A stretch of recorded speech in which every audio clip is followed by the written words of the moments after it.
వ్యతిరేకము. ప్రతి 2 నెలలకు 3 నెలలకు ఒక గిమ్మిక్, ఒక ఒక ఒక బూటకము ఏదో ఒకటి తీసుకొస్తాడని, కులగణన చేస్తుందని, డెడికేటెడ్ కమిషన్ వేసినని, సుదర్శన్ రెడ్డి కమిషన్ వేసినని, ఇప్పుడు మళ్ళీ జీవో తీసేసి నేను ఎలక్షన్ జరుపుతానంటే ఇది ఎట్టి పరిస్థితుల ఇది 100కి 100 బాల్ ఇది నిలవది, ఇది కొట్టేస్తారు. ఇప్పుడు మా బీసీలందరూ ఎట్లుంటారంటే, ఇప్పుడు ఒక షికారు పెట్టి ఉంటుంది, ఒకటి షికారు యజమాని ఉంటాడు, ఆ షికారు పిట్టకు గింజలేసి వేరే వాళ్ళని షికారు పిట్టలన్నీ పట్టించి వీడు అమ్ముకుంటాడు కోతకు. అట్లనే బీసీలు కొంతమంది షికారు పిట్టలయ్యి వానికి పాలాభిషేకము, పూలాభిషేకము, అన్ని అభిషేకాలు చేస్తున్నారు నా వాళ్ళు. ఇవన్నీ ఇప్పుడు ఇది నిలవకపోతే ఇప్పుడు ఏమి అభిషేకం చేసుకుంటారు వీళ్ళు, ఆయనకి ఏమి అభిషేకం చేస్తారు? అది ఇప్పుడు ఎదురు చూడాలి, 8వ తారీఖు ఎదురు చూడాలి. తెలంగాణ తెలంగాణ మోడల్ అని రాహుల్ గాంధీ చెప్తున్నాడు. తెలంగాణ బూటకమయ్యా అని మేము చెప్తున్నాం. ఎందుకంటే తెలంగాణ మేము ఒక కులగణన చేసినప్పుడు చట్టం చేయాలన్నాం. చట్టం ఆర్టికల్ 342A(3) కింద ఒక చట్టం చేసి సోషల్ ఎడ్యుకేషన్ బ్యాక్వర్డ్ క్లాసెస్ లిస్ట్ని ఎంక్వైరీ చేసి లిస్టు తయారు చేసుకోవచ్చు. తయారు చేసుకుని అందులో పొలిటికల్ బ్యాక్వర్డ్నెస్ ఎంత ఉందో చూసుకొని అది ఒక చట్టం తయారు చేసి 9th షెడ్యూల్లో కలిపితే అది మనకు దానికి రాజ్యాంగ భద్రత వస్తుంది. అట్లా చేయకుండా జీవో ఒట్టిగానే కానీ ఒక జీవో తీసేసి దానికి ఏ చట్టబద్ధత లేకుండా, అందుకని ఎవడు సరిగా పర్టికులర్ చేయలే. బీఆర్ఎస్ మేము ఇయ్యపోవాయని అన్నాడు, దానికి ఏం చట్టబద్ధత ఉందని అన్నాడు. కాబట్టి ఇప్పుడు 1931 ప్రకారం 52% రిజర్వేషన్స్ మనది, బీసీలది. ఏది ముస్లిం లేకముందు, ముస్లిమ్స్ కలిపినాక 52కి వెళ్ళి ఎక్కువ అయింది ఇది. ఎందుకంటే మన బీసీలు ఎక్కువ పిల్లల్ని కంటున్నారు, ఫార్వర్డ్ క్లాస్ వాళ్ళని తక్కువ పిల్లల్ని కంటున్నారు. కాబట్టి మన బీసీ జనాభా పెరగాలా పెరగొద్దా? మరి వాళ్ళ ఒక ఎస్సీలది ముస్లిమ్స్ దాదాపు 8%. సో మనది ఒక 56 అంటే 65% కావాలి మనకు. కాబట్టి ఓన్లీ ఒక 10% ఓసీలకు ఎక్కించుకున్నాడు, 10% బీసీలకు తగ్గించుకొని ఇది అని మళ్ళీ అక్కడ కూడా మోసం చేసిండు. అది తర్వాత నేను చెప్తున్నా. దాని తర్వాత ఇది ఏం చేసిండు మనకు పంచాయత్, ఇది పార్లమెంట్ దగ్గర ప్రయత్నం చేయకుండా పంచాయతీ రాజ్ యాక్ట్ని అమెండ్ చేసుకున్నాడు. కేసీఆర్ ఏదైతుందో కృష్ణమూర్తి వర్సెస్ యూనియన్ ఆఫ్ ఇండియాలో 50% దాటకుండా నువ్వు చట్టం చేసుకోవాలన్నాడు ఎలక్షన్ జరపాలంటే, లేకపోతే ఓపెన్ పెట్టాలన్నాడు. నేను చదువుతా 285A.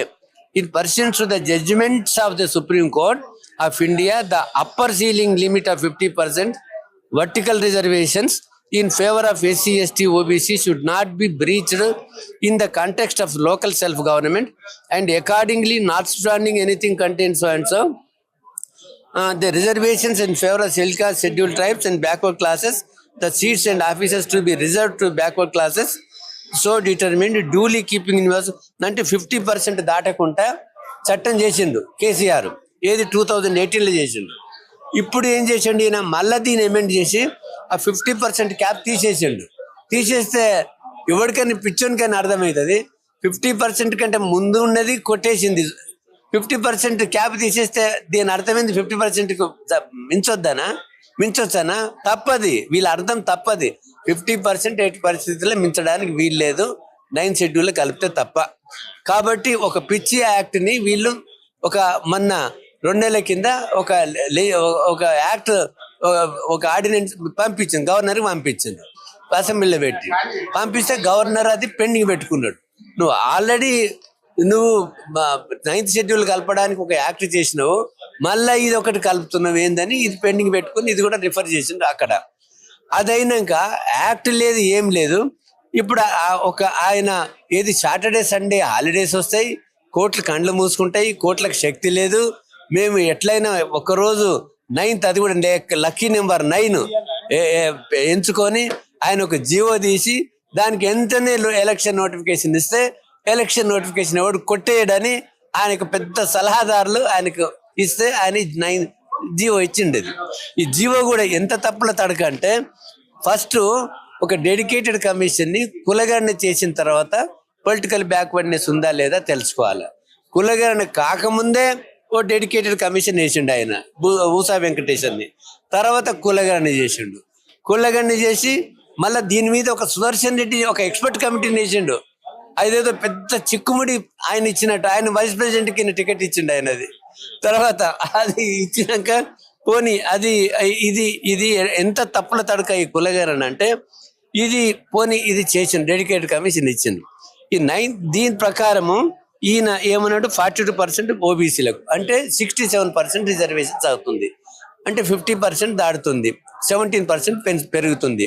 కొంతమంది బీసీలు సైతం కూడా అంటే కావద్దు అన్నటువంటి ఉద్దేశంతో ఉండాలని చెప్పేసి ఏమైనా భావిస్తా ఉన్నారు. ఇప్పుడు కావద్దు అనేది కాదు, కొంతమందికి వ్యక్తిగతమైనటువంటి ప్రయోజనాలు ఉంటాయి. వాళ్ళకు వ్యక్తిగతమైనటువంటి ప్రయోజనాలు దక్కినప్పుడు వైఎస్ జగన్మోహన్ రెడ్డి మా పూలే అంబేద్కర్ల ప్రతిరూపమే వైఎస్ జగన్మోహన్ రెడ్డి అన్నారు. ఎందుకు? వాళ్ళకు వ్యక్తిగతంగా ఒక చైర్మన్ పదవి, చిన్న చైర్మన్ పదవి ఆంధ్రప్రదేశ్లో పక్క రాష్ట్రంలో ఇచ్చారు కాబట్టి జగన్మోహన్ రెడ్డి మా పూలే అంబేద్కర్ అన్నారు. ఇవాళ వ్యక్తిగతమైన పదవులు ఇక్కడ ప్రభుత్వం ఇస్తలేదు కాబట్టి ఇవాళ బీసీ ప్రయోజనాలను పక్కన పెట్టి